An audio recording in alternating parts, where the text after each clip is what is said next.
Écoutez d'abord tout de suite, on vient de le recevoir, la déclaration de Donald Trump qui évidemment se félicite. Écoutez bien ce que Trump va dire et maintenant regardez tout ce qu'eux ils racontent sur les chaînes d'information. Nous venons d'accepter un cessez-le-feu en Ukraine il y a peu.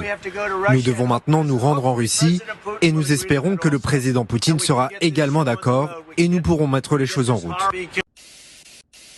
Alors bonjour mesdames et messieurs, bienvenue sur ma chaîne. Nous sommes la nuit. Il n'y a que LCI qui a fait une édition spéciale par rapport à l'annonce que les Ukrainiens espéraient tant depuis qu'on a commencé à nous parler de cette séquence de négociations entre les Ukrainiens et les Européens, le cessez-le-feu. Ils n'ont pas obtenu de ce cessez-le-feu, ils ont donné leur accord pour un cessez-le-feu. Mais comme nous l'avions toujours dit et nous l'avions toujours pressenti sur cette chaîne, le maître du jeu, c'est Vladimir Poutine et c'est la Russie. Sans plus tarder, passons à la vidéo. Pour commenter cette nouvelle, nous allons nous référer à LCI comme je vous l'ai dit et c'est parti. Merci d'être avec nous. C'est peut-être le point de bascule de la guerre en Europe, de la guerre d'Ukraine, inédit depuis 3 ans. Un accord de cessez-le-feu sous réserve de la réponse russe. Nous sommes avec Bernard Kouchner, avec le général Michel Yakovlev. Je rappelle les termes de ce que les Américains ont obtenu. Vous attendez comment ils présentent ça?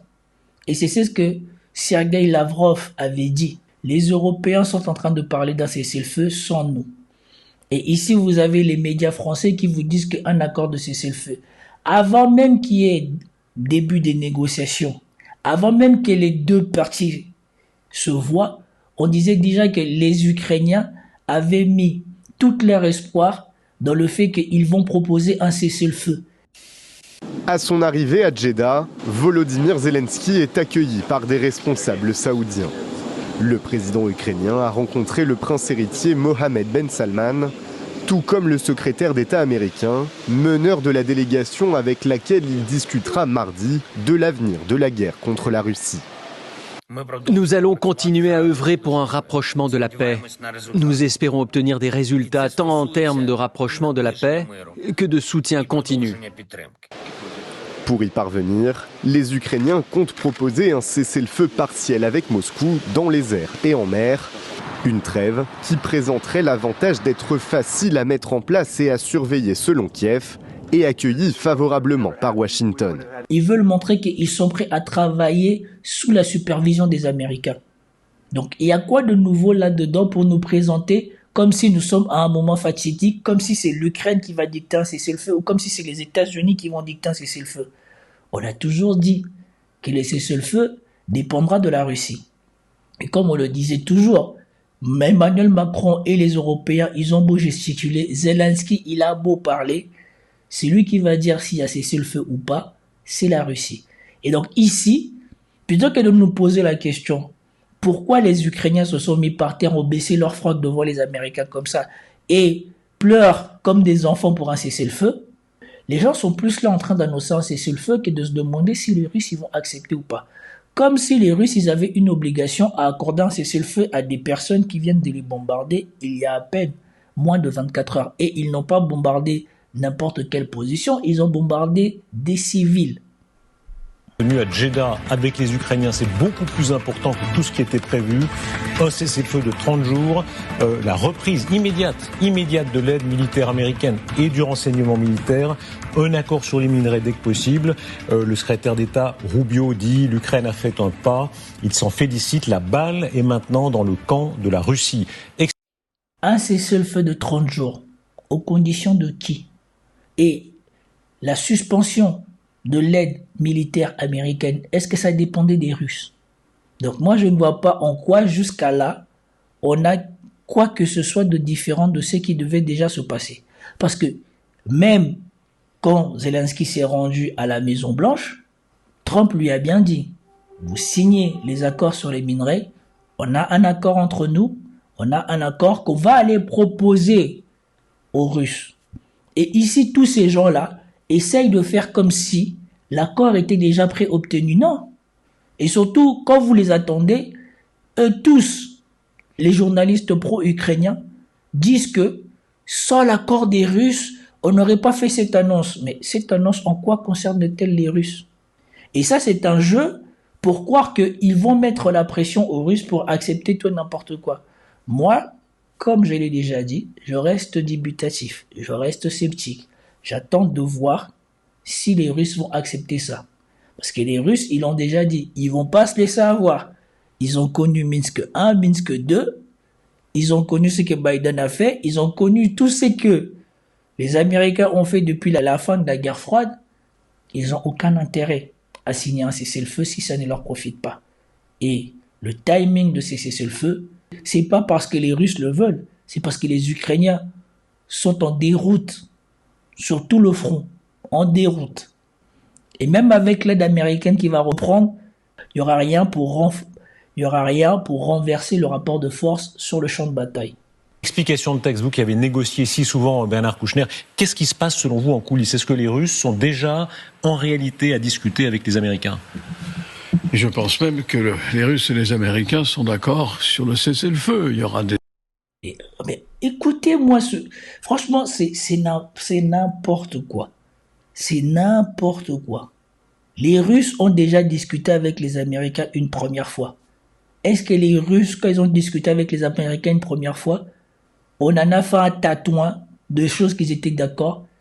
Est-ce que même on a parlé du fait que les Américains, ils étaient prêts à baisser les sanctions contre les Russes? Les accords ou les discussions qui ont eu lieu entre la Russie et les États-Unis n'ont pas fait l'objet d'un aussi grand éclat. Et l'Ukraine qui est en difficulté se met à genoux devant les Américains. On commence à nous dire que les Russes sont déjà plus ou moins d'accord pour un cessez-le-feu. À quel moment? Toujours à nous vendre du vent. Des épisodes sans doute un peu plus brutaux que l'acceptation tout de suite, mais oui, ils se sont entendus sur ce plan pour un cessez-le-feu et des négociations postérieures.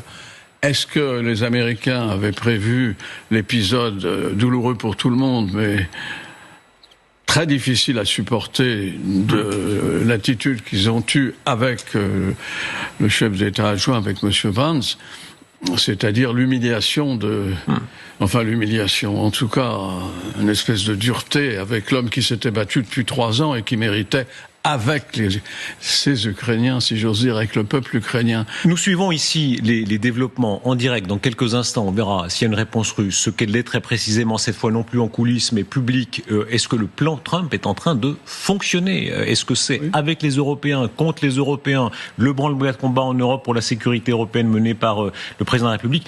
Écoutez d'abord tout de suite, on vient de le recevoir, la déclaration de Donald Trump qui évidemment se félicite. Et ça, c'est très important. C'est pour cela, cette séquence a toute son importance.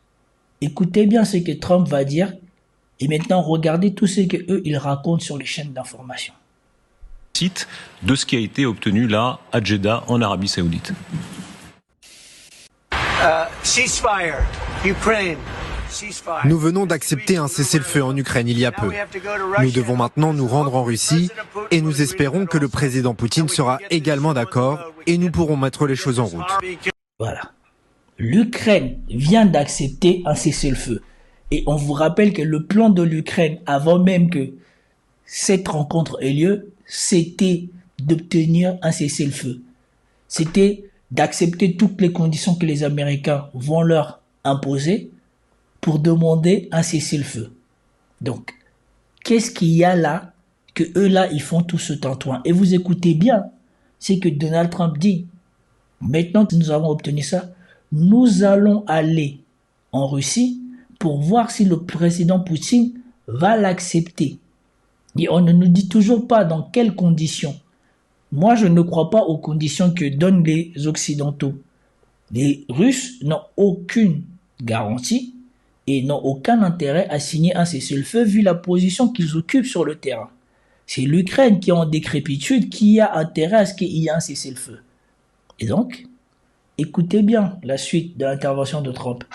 Parce qu'on aime bien mettre des choses dans la bouche de Trump et interpréter ce qu'il dit à leur manière. Ce qu'il dit ici ne correspond pas tout à fait à tout ce qu'on a entendu ces gens-là raconter sur les plateaux. Il n'y a pas de cessez-le-feu. Les Ukrainiens ont dit aux Américains qu'ils sont prêts à un cessez-le-feu. C'est deux choses différentes. Des gens sont tués dans les villes alors que des choses explosent. Nous voulons en finir avec cette guerre. Je pense qu'il y a une grande différence avec la dernière visite que vous avez vue dans le bureau ovale. Il s'agit là d'un cessez-le-feu total. L'Ukraine l'a accepté et nous espérons que la Russie l'acceptera. Si nous parvenons à convaincre la Russie de le faire, ça sera formidable. Si nous n'y parvenons pas, nous continuerons à avancer, des gens seront tués et beaucoup de gens. Voilà, vous avez entendu? Trump n'a pas conditionné l'acceptation ou pas des Russes de ces cessez-le-feu. Il a dit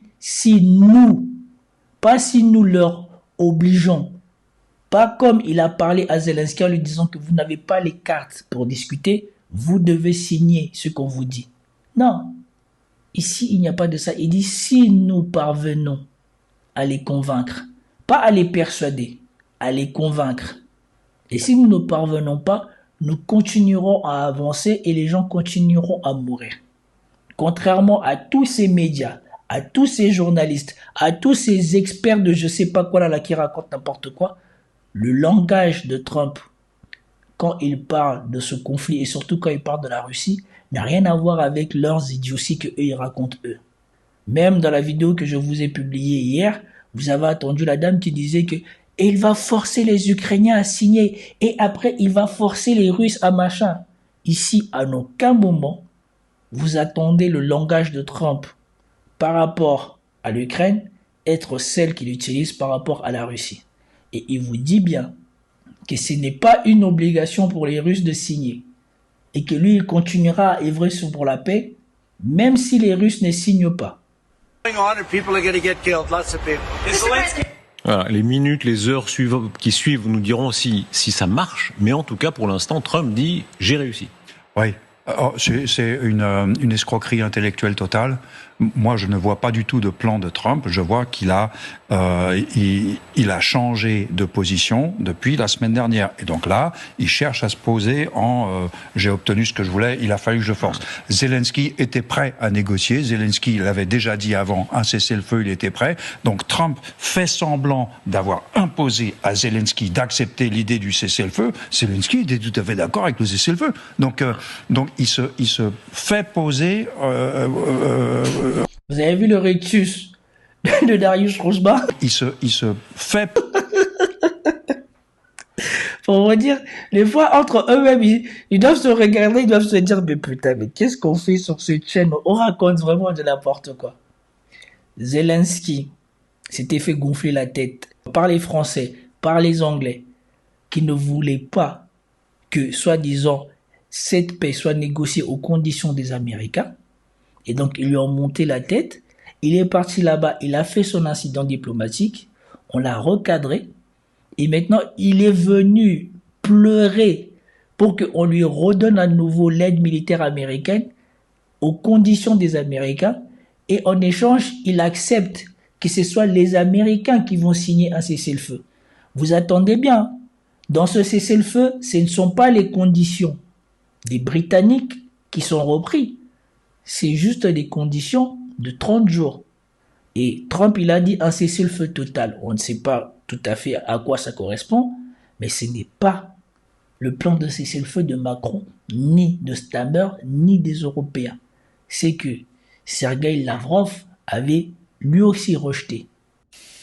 Et jusqu'à présent, on nous dit toujours, Macron dit qu'il est impossible que des négociations aient lieu sans l'Ukraine, que la Russie et les États-Unis s'accordent sur quelque chose, tandis que l'Ukraine et l'Europe resteraient à l'écart. Rien ne peut être fait sans l'Ukraine et l'Europe. Pas un mot sur l'Ukraine sans l'Ukraine. Mais pendant tout ce temps, ces différents forums que l'Occident a activement promus et organisés pour discuter tantôt de la formule de paix de Zelensky, tantôt de la formule de la victoire. Maintenant, il a inventé une nouvelle initiative sous un nouveau nom. En réalité, il discutait de la Russie sans la Russie. C'est une mentalité coloniale, néocoloniale, pour le dire simplement, c'est de la grossièreté qu'il considère comme un comportement normal. C'est-à-dire, pas un mot sans l'Ukraine, mais sans la Russie, pas de problème. Ils se vantent maintenant, Starmer et Macron, qu'ils vont concocter quelque chose sur le papier. Ils expliqueront à Zelensky qu'il doit l'accepter, puis iront voir Trump pour qu'il l'approuve, et tout cela sera ensuite présenté à Poutine. c'est moi qui ai forcé la main. Non, il n'a pas forcé la main, ils étaient pour. Maintenant, à voir ce que Poutine en fera. Le vrai test de Trump, c'est Poutine.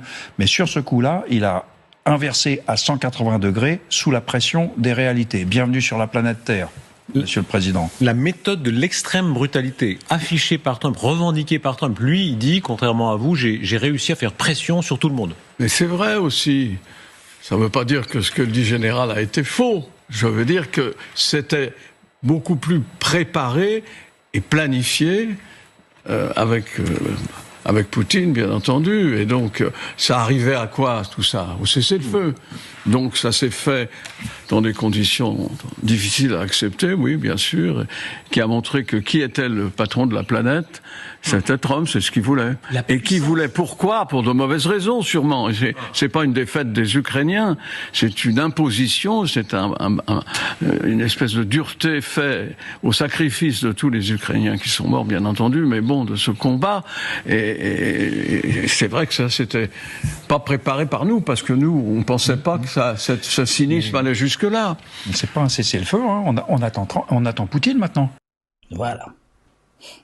C'est la cacophonie sur ce plateau. L'autre qui dit, ça s'est fait, il y a rien de fait. Mais c'est que eux, ils veulent nier ici. Ce général, il veut faire croire que les Ukrainiens, ils ont eu leur mot à dire. Non, les Ukrainiens, ils n'ont pas eu leur mot à dire. Zelensky, il a voulu faire le malin, on l'a recadré. Justement, et maintenant, il est venu accepter les conditions sans même discuter. Parce qu'il avait lui-même déjà tweeté ça. Si vous vous souvenez de la vidéo que j'avais fait sur le fait qu'il jouait avec sa vie quand il a fait l'incident diplomatique aux États-Unis et que le lendemain, on avait donné l'ordre de se débarrasser de lui. Enfin, à la fin du week-end, parce que le week-end, les Européens avaient fait leur sommet, leur sauterie. Les dirigeants européens réunis à Londres ont convenu dimanche de faire le gros dos et le gros du travail pour défendre leur continent et ont discuté des moyens de mettre fin à l'invasion de l'Ukraine par la Russie. Parmi les solutions envisagées, la mise en place d'un plan de paix alternatif à celui négocié ces derniers mois entre Washington et Moscou. Il y serait notamment question d'une trêve d'1 mois dans les combats aériens et maritimes ainsi que l'arrêt des attaques sur les infrastructures énergétiques des deux belligérants. Le plan serait rapidement proposé aux États-Unis. Et lundi, l'ordre est arrivé que Zelensky n'était peut-être plus la bonne personne pour justement continuer dans ce processus. Il n'est pas certain que le président Zelensky, en particulier, après ce que nous avons vu vendredi, soit prêt à assurer la transition vers la fin de la guerre, à négocier et à faire des compromis. Et depuis là, il a mis de l'eau dans son vin. Et quand on rajoute le revers qu'il a subi à Koursk, vous voyez bien qu'il n'a plus le choix, Zelensky. Parce que même à l'intérieur, la gronde est en train de monter parce que des militaires ukrainiens vont y rester à Koursk. Non seulement ils vont y rester parce qu'ils vont mourir, mais il y a aussi des prisonniers. Il n'y a pas de cessez-le-feu. Oui, il y a une proposition de cessez-le-feu. Ah non, mais c'est toujours comme ça. Il faut qu'on discute. Alors ils vont commencer à discuter. Est-ce que vous imaginez que Poutine refuse? Non. Il va. Voilà, moi, c'est que je voulais attendre. Est-ce que vous imaginez que Poutine refuse? Kouchner, il dit non. Au nom de quoi? Et ici, c'est là que je vous remettrai peut-être les extraits d'Emmanuel Todd. Emmanuel Todd avait dit, Trump, c'est pas lui qui a mené cette guerre. Mais Trump, c'est celui qui va imposer à l'Occident. C'est que l'Occident nie et le déni dans lequel est l'Occident. C'est la fin de l'hégémonie de l'Occident. C'est la fin du monde. C'est le début du monde multipolaire. Et c'est la défaite de l'Occident en Ukraine. C'est que ce ne sont pas les Occidentaux qui vont dicter les règles par lesquelles l'Ukraine va sortir de ce conflit. C'est la Russie et les gens du Sud qui auront les cartes en main. Vous voyez bien, les États-Unis sont en train d'encadrer l'Ukraine dans ce processus pour obtenir la paix, mais celui qui a le dernier mot pour cette paix, c'est la Russie. Et toutes ces négociations ne se font pas dans un cadre européen, mais dans un cadre du Sud global. C'est à Riyad, en Arabie Saoudite, que tout se passe là-bas. Et Macron, il avait beau gesticuler, il a fait son sommet, tout ça, vous avez bien vu. Il a suffi que les États-Unis fassent mettre à genoux Zelensky pour que l'actualité de Macron et de son sommet devant les chefs d'État européens passe au second plan. On ne parle pas de son sommet avec les chefs d'État européens de se prendre pour le directeur ou le manager de la guerre ou quoi que ce soit. Tout le monde s'en fout. Tout le monde est là ébahi par le fait que l'Ukraine a baissé son front devant les États-Unis et est prêt à tout pour arracher un accord de cessez-le-feu. Et nous savons bien pourquoi. Ce n'est pas parce qu'ils veulent un cessez-le-feu, c'est parce que c'est la catastrophe sur le front. Koursk sous tension. L'armée russe a encerclé les troupes ukrainiennes. La situation dans la région de Koursk évolue rapidement alors que l'armée russe renforce son emprise sur plusieurs zones stratégiques. Voici un état des lieux des derniers développements sur le terrain. Les forces russes ont pris le contrôle de la zone industrielle située à la périphérie de Soudja. L'aviation continue de mener des opérations au-dessus des ponts et des routes, empêchant ainsi les forces armées ukrainiennes d'évacuer la zone. Le ministère russe de la Défense a annoncé la prise de contrôle de Lebedevka, dans la région de Koursk, ainsi que du village de Novenkoye, dans la région voisine de Soumy. Lors de la retraite ukrainienne, environ 500 soldats auraient été neutralisés en une journée, tandis que 100 autres se sont rendus, selon des images diffusées par les médias russes. Les troupes russes se sont positionnées à Soudja, où elles ont mis en place plusieurs mini-chaudrons, des poches d'encerclement destinées à isoler les unités ukrainiennes. Ce dispositif stratégique a permis de scinder les forces ukrainiennes en au moins 2 groupes distincts. Selon certaines estimations, jusqu'à 6000 militaires ukrainiens pourraient être encerclés. Un élément clé du succès russe réside dans une opération menée par des unités de chasseurs qui ont avancé furtivement sur plus de 15 kilomètres en longeant un gazoduc. Cette manœuvre surprise a pris les forces ukrainiennes à revers et a été confirmée par l'état-major général ukrainien lui-même. La situation reste tendue et l'évolution des combats pourrait redéfinir les équilibres militaires dans cette zone frontalière.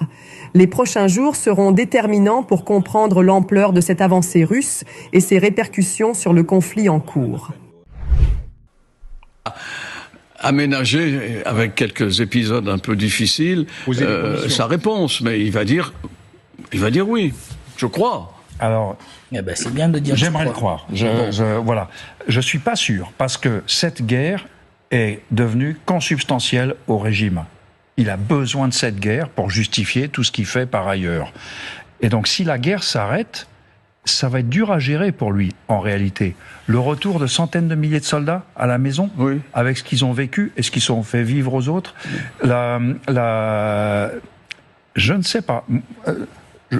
La raison voudrait que Poutine accepte.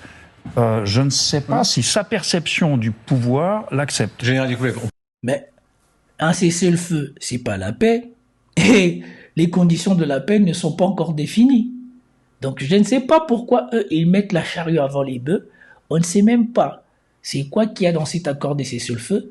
Et surtout, on ne sait même pas quelles sont les concessions que l'Ukraine est prête à donner à la Russie. Parce que je répète ici, les garanties de sécurité ne viendront de personne. Les garanties de sécurité viendront de ce que l'Ukraine acceptera par rapport aux exigences des Russes.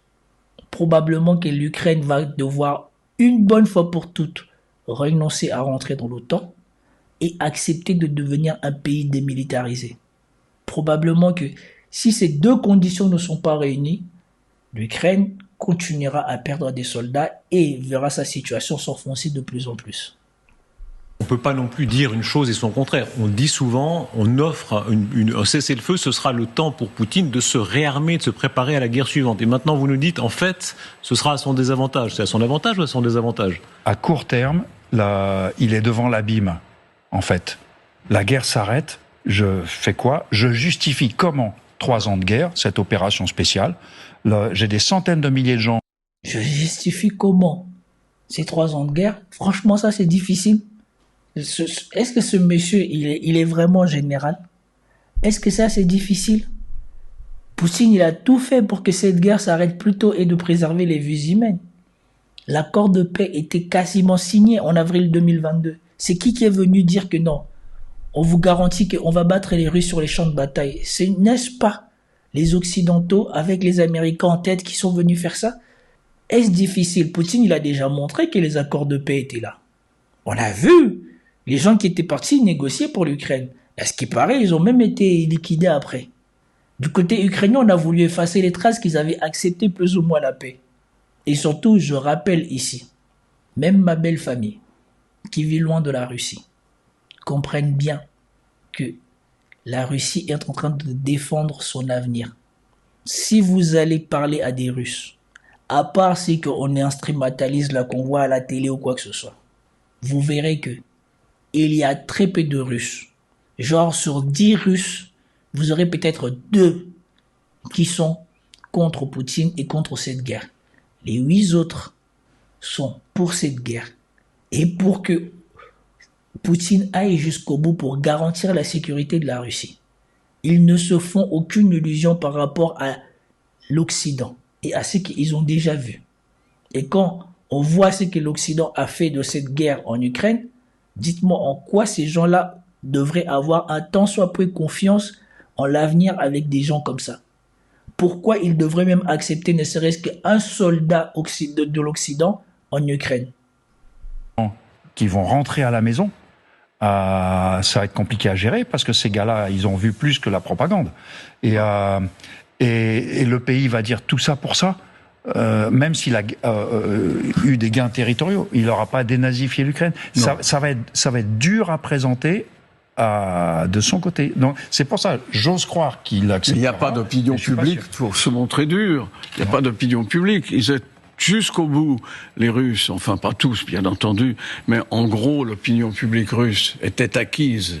Monsieur Poutine, là, il amène quoi? Des territoires conquis. On va négocier sans doute l'accès à la mer, etc., comme dans toutes les négociations. Mais le départ est quand même en faveur du tandem Trump-Poutine, Poutine-Trump. Et ça, on s'y attendait pas complètement. Il a dit on va négocier l'accès à la mer.